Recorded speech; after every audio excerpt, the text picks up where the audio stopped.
নমস্কার আমার প্রিয় দর্শকবৃন্দ, আশা করি তোমরা সকলেই ভালো আছো। দেখো, আজকে যে ভিডিওটা আমি তোমাদের সামনে উপস্থাপন করতে চাইছি, সেই ভিডিওটা তোমাদের জন্য খুবই গুরুত্বপূর্ণ। কেন দেখো, অনেক দিন ধরে অনেক স্টুডেন্টরা টাকা না পেয়ে তাদের মনে একটা পরিস্থিতি সৃষ্টি হচ্ছে যে স্যার আমার টাকা কি কোনো মতে আর ব্যাঙ্ক অ্যাকাউন্টে ঢুকবে না? স্যার আমাদের সাথে কি হতে পারে? স্যার একটু প্লিজ আমাদের বলুন, স্যার আমাদের খুবই টেনশানে আছি। প্রথম কেস দেখো, অনেক ইউটিউবার তোমাদের বলবে যে টাকা পাবে না, দেরিটা টাকা পাবে। তো তোমাদের সামনে একটা কিছু উপস্থাপন করি, দেখো একদম পুরো জেনুইন ইনফরমেশান উপস্থাপন করি।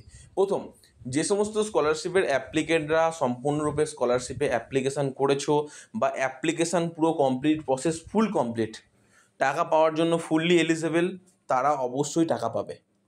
কি বলতে পারছি, তোমাদের যারা যারা অ্যাপ্লিকেবল আছো এবং প্রত্যেকটা ডকুমেন্ট ঠিকঠাক আপলোড করেছো, কোনো রকম কোনো সমস্যা হয়নি, রিজেক্ট হয়ে যাওয়ার পর নতুন করে ডকুমেন্ট রিকোয়ার্ড করেছো বা নতুন করে ডকুমেন্ট আপলোড করেছো এবং সেই ডকুমেন্টগুলো একদম ফুল অ্যান্ড কারেক্ট, এবং তোমরা যে সম্পূর্ণরূপে সেলফ ডিক্লারেশন জমা দিয়েছো সেটাও ঠিক।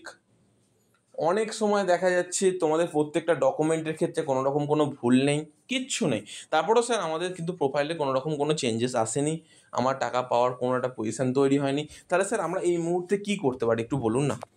প্রথম ব্যাপারটা দেখো, এসবিএমসিএম স্কলারশিপে ফান্ড অ্যাভেলেবেল নেই কি?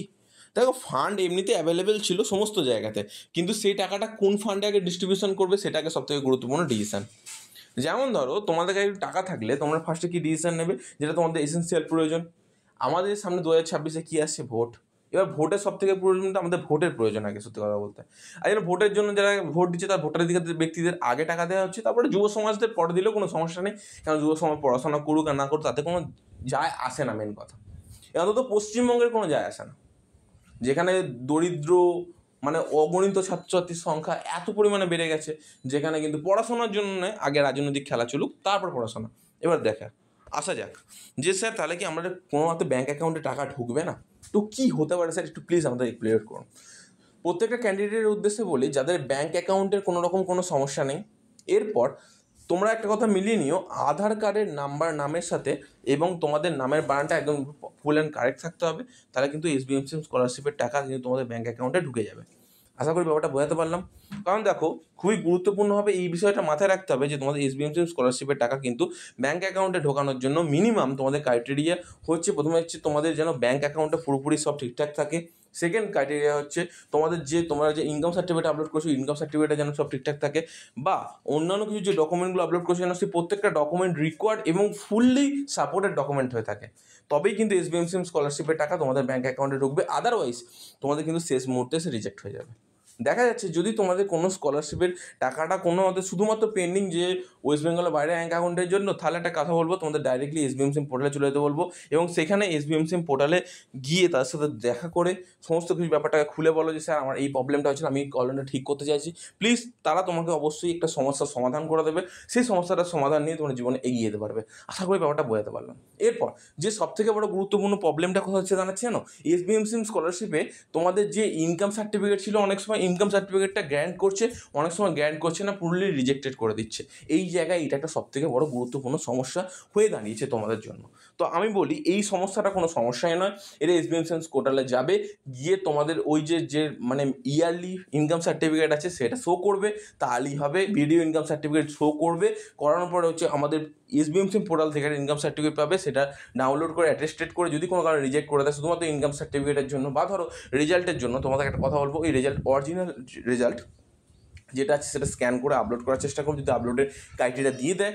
আদারওয়াইজ যদি না দিয়ে থাকে, তাহলে তোমরা একটা কথা বলবো, এসবিএমসিএম পোর্টালে গিয়ে যোগাযোগ করো, আশা করি তোমাদের সমস্যার সমাধান করে দেবে তারা। এরপর স্যার, যদি আমাদের এরকম কোনো সমস্যা থেকে থাকে, স্যার আমরা বারবার অ্যাপ্লিকেশন করেছি, বারবার রিজেক্ট হয়ে গেছে, তাহলে কি স্যার আমরা টাকা পেতে পারি? বা ফরওয়ার্ড বাই এইচওয়াই স্টুডেন্টেরই কী হবে? ফরওয়ার্ড বাই এইচওয়াই স্টুডেন্টের লটে হাত দেওয়া কি হয়েছে স্যার, বা তারা কি অ্যাপ্রুভ কাজ চলছে? দেখো, কাজ অলরেডি যে চলছে না সেটা বলাটা ভুল, কাজ চলছে, কিন্তু অনেকটা ধীর গতিতে। এই ধীর গতিতে কাজ হওয়ার ফলে একটা বড় সম্ভাবনা দেখা যাচ্ছে যে যদি তোমাদের ব্যাঙ্ক অ্যাকাউন্টে আদৌ টাকা ঢুকবে তো সময় মতো, এইটা একটা সবথেকে বড় সমস্যা দেখা যাচ্ছে। কারণ ধীর গতিতে কাজ চালাচ্ছে, কারণ ফান্ড অ্যাভেলেবেল রাখছে না, যে ফান্ড ছিল সে ফান্ড দিয়ে দিয়েছে। তো ফান্ড অ্যাভেলেবেল না থাকলে তোমাদের পরবর্তীকালে স্টেপগুলো এগিয়ে নিয়ে লাভ কী আছে? কারণ স্টুডেন্টের হ্যারাসমেন্ট ছাড়া অন্য কিছু নয়। যখন তোমাদের ফান্ড স্যাংশন দেখিয়ে দেবে তখন তোমাদের মনে প্রশ্ন, স্যার আমাদের ফান্ড স্যাংশন দেখিয়ে দিচ্ছে কিন্তু 48 ঘন্টার মধ্যে ব্যাঙ্ক অ্যাকাউন্টে টাকা ঢোকেনি। ঢুকবে কী করে? যদি ফান্ড স্যাংশন দেখিয়ে দেয় তোমাদের সামনে, টাকাটা ঢোকার তো কোনো চান্সেসই এখানে দেখতে পাওয়া যাচ্ছে না। কারণ তোমাদের টাকাটা ঢোকার জন্য তো প্রথমত এই জিনিসটা মাথায় রাখতেই হবে যে ফান্ড স্যাংশন হওয়ার পর 48 ঘন্টার মধ্যে টাকা ঢুকে যায়। ফান্ড থাকলে তো তবে টাকা ঢুকবে রে বাবা, বুঝতে পারলে? এরপর ফান্ড কবে নাগাদ আসতে পারে স্যার? দেখো আপাতত এরকম ইনফরমেশান আছে যখন তখন আসতে পারে। দেখা যাচ্ছে 15 তারিখের পর আসতে পারে, 16 তারিখের পর আসতে পারে, 17 তারিখের পর আসতে পারে, 18 তারিখের পর আসতে পারে। এরকম কিন্তু ইনফরমেশানগুলো পাওয়া যাচ্ছে, যখন তখন আসতে পারে ফান্ড। যখন তখন আসলে কী হবে, যে সমস্ত স্টুডেন্টরা আগে অ্যাপ্লিকেশন করেছিল, যাদের স্যাংশন হয়ে গেছিলো তাদের আগে টাকা দিচ্ছে। সেটা প্রফেশনাল কোর্স হোক, সেটা কন্যাশ্রী হোক, সেটা রূপশ্রী হোক, যুবশ্রী হোক, যে কোনো প্রকল্পের স্টুডেন্ট হয়ে থাকুক না কেন, যে স্টুডেন্টরা সব থেকে অ্যাপ্লিকেশন করেছিল, স্যাংশন হয়েছে, তাদের আগে টাকা দিচ্ছে এবং টাকা দেওয়ার পর তাদের ক্লেম মেসেজ আসছে। ক্লেম মেসেজ আসার পর তারা বুঝতে পারছে যে আমার টাকা ব্যাঙ্ক অ্যাকাউন্টে ঢুকে যাচ্ছে। তো এই জায়গা থেকে দাঁড়িয়ে যে সমস্ত স্টুডেন্টের একটা অপরচুনিটি এখনও পর্যন্ত, এতদিন পর্যন্ত কিন্তু পোর্টাল খোলা থাকার কথা নয়। যদি পোর্টালটা খোলা আছে, সেহেতু তোমাদের একটা কথা বলি, তোমরা যাদের অ্যাপ্লিকেশন রিজেক্ট হয়ে আছে, তোমরা অবশ্যই বেসিক্যালি এখন রিজেক্ট হচ্ছে, তারা কিন্তু অবশ্যই SBMSM পোর্টালে গিয়ে যোগাযোগ করার চেষ্টা করবে। হেল্পলাইন নাম্বার তো অবশ্যই আছে, সেখানে যোগাযোগ করবে। অসংখ্য ধন্যবাদ। পরে ভিডিও দেখা হবে। সুস্থ থেকো, ভালো থেকো। আশা করি বুঝতে পারলে।